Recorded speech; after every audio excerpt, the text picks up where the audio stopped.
Nom du Père, du Fils et du Saint-Esprit, ainsi soit-il, bien chers frères. Les temps sont mauvais. Il faut bien le dire, notre société est devenue mortifère. Elle porte et elle apporte la mort.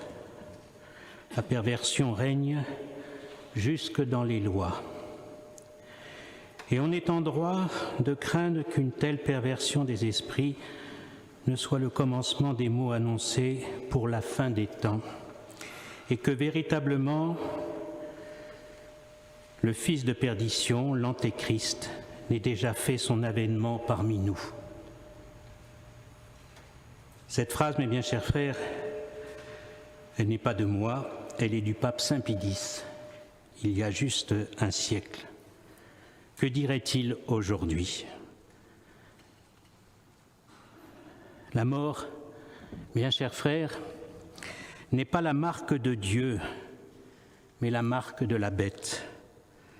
Lucifer, l'ange déchu et révolté contre son Créateur.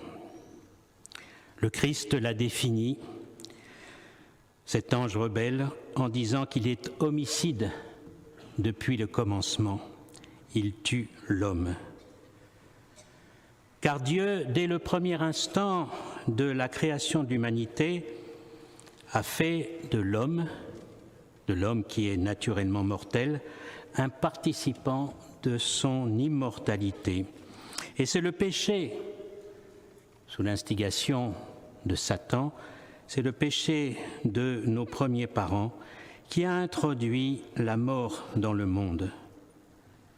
Oui, mes bien chers frères, cette mort se répand partout, elle touche tous les hommes. Et aujourd'hui, cette mort ravage la société. Avortement, euthanasie, meurtre, etc. Il est étonnant ce temps où, pour, dit-on, sauver des vies, on impose à tous des lois liberticides qui détruisent petit à petit non seulement le lien social général, mais la famille et le lien religieux. N'a-t-on pas vu encore, il y a peu de temps, début octobre, la plus haute autorité de l'État s'indigner de la résistance qu'il y a dans la société à l'avortement, et présentant cet avortement comme un droit essentiel de la femme à disposer de son corps comme elle veut, comme si l'enfant dans le sein de sa mère n'était qu'un simple organe de la femme. Il n'y a pas besoin d'être un grand savant en biologie ou en génétique pour démontrer que c'est tout simplement un mensonge. Oui, mais dit le Christ, votre père, c'est le diable. Il est le père du mensonge. On tremble, mes bien chers frères, à la pensée de ceux qui, prononçant de telles paroles, comparaîtront un jour devant Dieu, de ce Dieu, notre Seigneur, qui a dit qu'on sera jugé même sur une seule parole oiseuse. Oui, comme dit la Sainte Écriture, il est terrible de tomber dans les mains du Dieu vivant. On a fait grand bruit dans les temps passés sur la suppression de la peine de mort pour les grands crimes. Et jusqu'au sommet de l'Église, on plaide en faveur de cette suppression.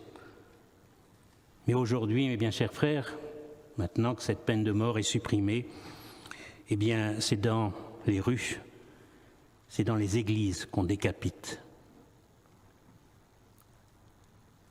D'un professeur atrocement et injustement assassiné par des barbares, la République fait un héros.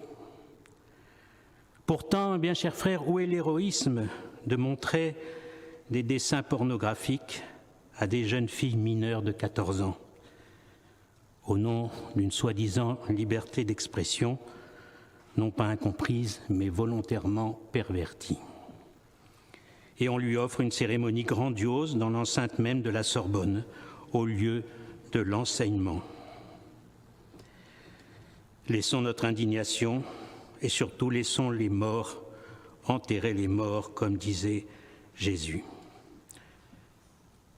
Aux héros de cette République maçonne, nous proposons, nous préférons, et de beaucoup, les humbles martyrs de l'Église, ceux qui, un matin, comme les autres, entrent dans une église pour se confier à Dieu et se retrouvent face à face avec un démon incarné venu. Étaient-ils prêts à cette heure qui fut la leur dernière heure? Je ne peux m'empêcher de penser à la prière du pharisien et du publicain, ce pauvre pécheur qui rentre dans le temple pour prier, qui reste au fond de l'église, qui se frappe la poitrine. Ayez pitié de moi, Seigneur, car je suis un pécheur. Et Jésus dit que celui-là repart chez lui justifié. Le martyr en Jésus-Christ purifie tout. Heureux ceux qui meurent dans le Seigneur, dit notre Seigneur. Oui, bien chers frères, aujourd'hui nous ne célébrons pas la mort. Ce soir, nous ne célébrons pas la mort, mais nous honorons et prions pour ceux qui sont morts, non pas pour tous ceux qui sont morts, mais pour ceux qui sont morts dans la foi, dans l'espérance et dans la charité du Christ. Le chrétien ne craint pas la mort. Pourquoi? Eh bien parce que nous avons un Dieu qui lui-même est venu parmi nous pour goûter la mort en la subissant et qui l'a détruit par la puissance de sa résurrection. Oui, le chrétien ne craint pas la mort, c'est un passage, il s'y prépare. Le Christ, nous le savons, nous fera participer à cette résurrection. Et ça a été la foi et l'espérance de tous ceux qui sont morts et que nous vénérons dans nos cimetières et pour lesquels nous prions. Oui, saint Paul a raison de dire « Mort, où est ta victoire ?» Nous pourrions dire au démon « Où est ta victoire ?» C'est le grand perdant, le loser, comme on dirait aujourd'hui. La victoire qui triomphe du monde, saint Jean nous le dit, c'est notre foi. La vie qui veut vous priver de l'assistance à la Sainte Messe, et ça c'est encore le signe de la bête. Et déjà on nous prévient que cette deuxième vague eh bien, ne sera pas la dernière. On sait quelles sont leurs intentions.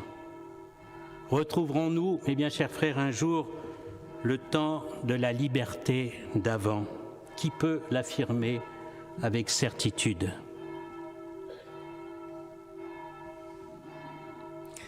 Je vous encourage, bien chers frères, à lire le Chardonnay, le dernier numéro du Chardonnay qui traite de la puissance de Satan et de son rôle dans la destruction de l'œuvre de Jésus-Christ. C'est une bonne lecture pendant ce temps de confinement. Confions-nous à Notre-Dame, elle qui règne sur la bonne mort. Elle a écrasé la tête du serpent infernal dès le commencement. Nous lui disons chaque jour dans notre prière, priez pour nous, pauvres pécheurs, maintenant et à l'heure de notre mort. Oui, un jour, ce maintenant correspondra exactement à l'heure de notre mort. Alors répétons-nous cette phrase que Jésus a dit face à ses ennemis, à la faiblesse de ses apôtres qui avaient peur. Confiance, dit-il, n'ayez pas peur. J'ai vaincu le monde. Au nom du Père, du Fils et du Saint-Esprit, ainsi soit-il.